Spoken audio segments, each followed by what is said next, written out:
네, 그저께 국회 정무위 국감에서 전현희 국민권익위원장이 지인이나 친구 등 아주 가까운 사람에게는 무료로 변론할 수도 있다라는 취지의 답변을 내놓은 바가 있었죠. 이것이 지금 정치적 논란이 되고 있습니다. 어제 저희와 인터뷰했던 국민의힘의 윤창현 의원 같은 경우는 또 이제 그 강한 톤으로 비판을 하던데요.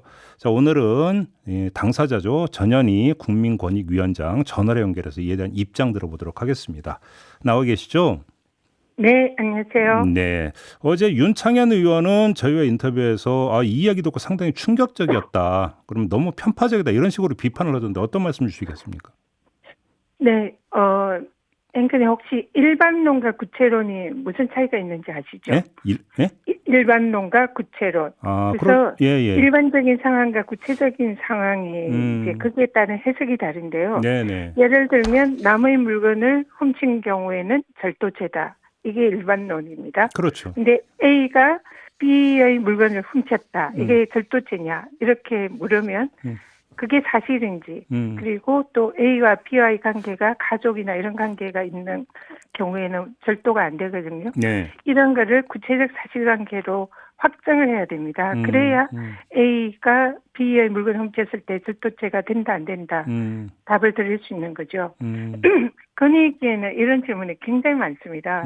그냥 일반론적인 질문이 아니라 구체적인 상황에 대해서, 그래서 예를 들면 지금 여야 대선 후보들 상당수에 대해서 네. 언론에 나온 상황을 가지고 건의기에 이게 법 위반이냐 아니냐 이런 유권 해석이 요청이 쇄도하고 있거든요.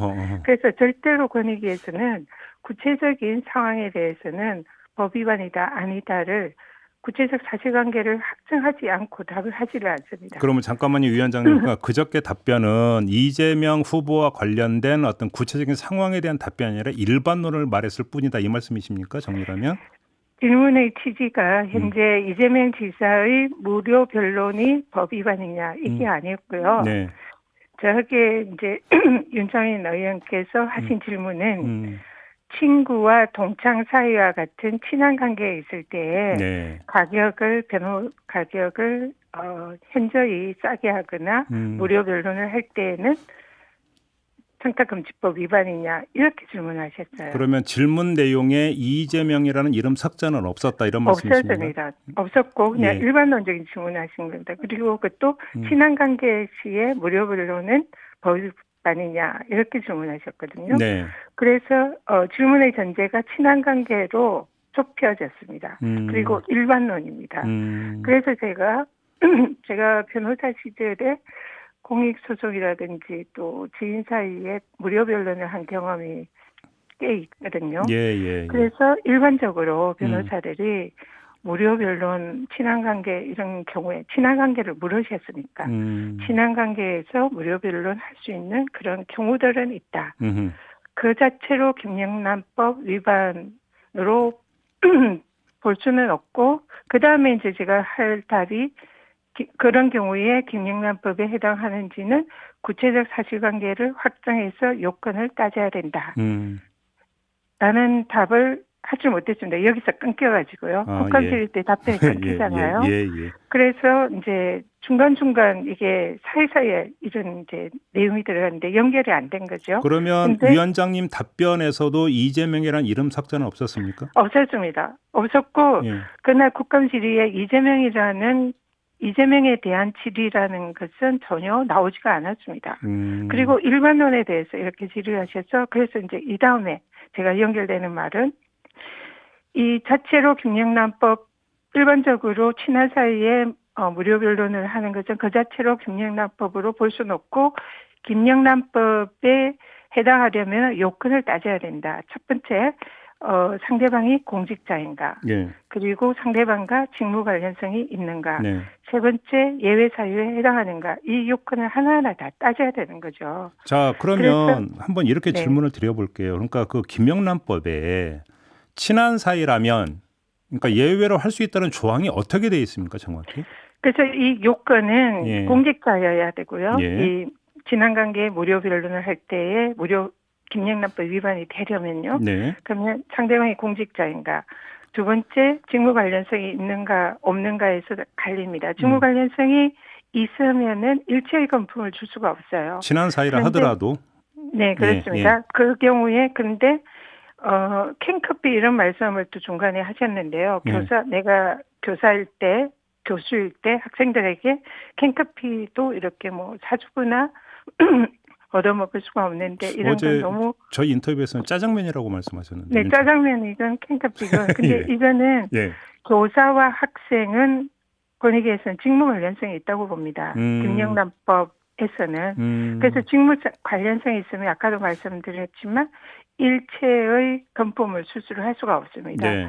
그리고 예외적으로 금액 그 사회상규라든지 원활한 직무 수행을 위해서 이제 흔히 3만 원 식사 접대 네. 뭐 이런 거 5만 원 선물 이런 규정이 있는데요. 네. 교사와 학생들 사이에는 당시 학부모들이 굉장히 엄격하게 학부모단체에서 그런 것도 못하게 하라는 강력한 그런 의지 표명들이 많으셨다고 합니다. 그래서 여기에서는 당시에 권익위에서 캔커피도 교사와 학생 사이에는 하는 것은 법 위반이라고 당시에 해석을 했다고 합니다. 네. 왜냐하면 직무 관련성이 있고 그 학사 과정의 공정성을 기하기 위해서 그런 이제 역사적인 사실이 있는 거고요. 이게 일반론으로 할 부분이 이제 이거는 아닌 거죠. 교사와 학생이라는 신분. 예, 뭐 그거는 그렇고요. 네, 그리고 직무 관련성이 없을 때는 100만 원까지는 금품 수수가 네, 허용됩니다. 네, 공직자라도. 예. 그러면은 여기에 해당하는지 그래서 그 금액이 이 수준에 해당하는지가 구체론에 가서는 확인이 돼야겠죠. 그렇겠죠. 그래서 제가 말씀드린 거는 일반론이었습니다. 이런 내용이다. 알겠습니다. 그리고 예외 사유에 해당하는가. 예외 사유는 이런 요건에 해당한다 하더라도 사회상규나 다른 법령이나 기준에 해당될 때. 그래서 사회상규에 해당하는 것도 구체적으로 확인을 해봐야 되겠죠. 네. 그리고 또 하나의 예외 사유는 동창회나 친목회 등 지속적으로 친분 관계에 있는 사람들이 공직자에게 질병, 재난 등 어려운 상황 처지에 있는 공직자에게 제공하는 금품은 김영란법 위반이 아니다. 이런 예외 규정이 있습니다. 바로 지금 위원장님이 말씀하신 그 예외 조항 가지고 제가 한번 질문 2개를 드려볼게요. 하나 일단 네. 일반론인데 동창회나 친목회 등 장기적 지속적인 친분 관계를 맺고 있었다면이라고 했을 때 근데 사실 네. 우리나라에서 경험으로 놓고 보면 청탁이나 로비의 주된 창구 가운데 하나가 바로 이런 무슨 동창회, 향후회 이런 거 아니었습니까? 그러면 이 조항 자체에 좀 문제가 있는 거 아닙니까? 일단은 그 부분은 이제 여기에 해당하는지 아닌지는 구체적 사실관계를 통해서 이제 확정이 돼서 파악을 해야 되는데요. 네. 굉장히 이제 실제로 운영을 할 때는 그런 부분 때문에 엄격하게 운영을 해야 된다 생각을 합니다. 예. 그래서 다만 제가 오늘 말씀드리고 싶은 것은 이 질문의 답은 저는 단 한 번도 특정인에 대해서 답을 한 적이 없습니다. 알겠습니다. 예, 그 말씀은 알겠는데요. 그리고 일단, 근데 이것이 제가 마치 이 국감 답변에서 친남 이재명 지사를 감사한 권익위원장 친하면 무료 변론할 수 있고 그는 김영란법 위반이 아니다라고 답을 했다고 저를 비난을 하는데요. 절대로 그렇게 한 적이 없고 저는 특정한 사람에 대해서는 답을 할 수도 없고 하지도 않았습니다. 일반론적으로 이런 경우가 있는데 그게 김영란법 위반이 되는지는 요건을 검토를 해야 되고 구체적 사실관계를 확정해야 된다. 알겠습니다. 이렇게 그러면 드린 겁니다. 그저께 윤창현 의원의 질문은 지금부터는 그냥 배제를 하고요. 네. 그러면 이 예외 조항에 기초해서 이재명 그 후보의 경우에 대입을 해서 지금 판단해서 말씀도 못 해주시는 겁니까? 권익위에 아까도 말씀드렸지만 많은 유력 대선 후보들에 대한 언론에 난 기사만 가지고 이게 김영란법 위반이냐 뭐 아니면 무선법 위반이냐 이런 유권 해석이 많다고 그랬잖아요. 요즘에. 거기에 대해서 예를 들면 뭐 그걸 가지고 우리가 법 위반이다 이렇게 할 수가 없는 것이 저희들은 법을 얘기를 해야 되고요. 저희의 유권 해석이 그대로 이렇게 법의 효과가 있을 정도로 바깥에서 적용이 됩니다. 그렇기 때문에 구체적 사실관계가 조사나 수사를 통해서 확정되지 않은 그런 내용을 일반적으로 거기에 해당하는 걸로 보인다. 이렇게 답변을 절대로 할 수가 없습니다. 그래서 그러면 예를 들어서 조사 요청이나 해석 요청이 들어오면 그거에 대해서 판단 내려서 입장을 내놓을 수가 있는 겁니까? 권익위에서? 해석 요청은 일반론적인 해석을 할 수 있습니다. 아까 말씀드린. 그러면 그 근데 이재명 후보의 케이스에 대해서는 입장을 내놓을 수가 없는 겁니까?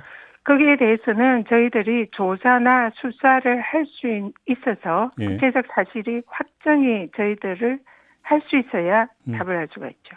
아무튼 그러니까 조사를 해서 만약에 확정이 된다면 발표는 할 수 있는지를 여쭤본 겁니다. 저희들한테 그런 그 구체적 사실을 알 수 있는 증거 자료나 이런 것이 저희들에게 있어야 되겠죠. 아, 증거 자료 이런 것들이 있어야 된다. 네, 그래서 이게 수사로 확정이 되어야만이 아, 그 사실 확정이 된 거에 그럼 대해서 답을 할 수 있는 먼저 거죠. 수사가 먼저다 이런 말씀이신 거죠, 정리라면? 그렇죠. 알겠습니다. 그냥 그 전제를 통해서 가정법으로 답을 특히나 알겠습니다. 이런 구체적 인물에 대해서는 할 수가 없는 거죠. 알겠습니다. 이렇게 마무리할게요. 고맙습니다, 위원장님. 네, 감사합니다. 네, 지금까지 전현희 국민권익위원장이었습니다.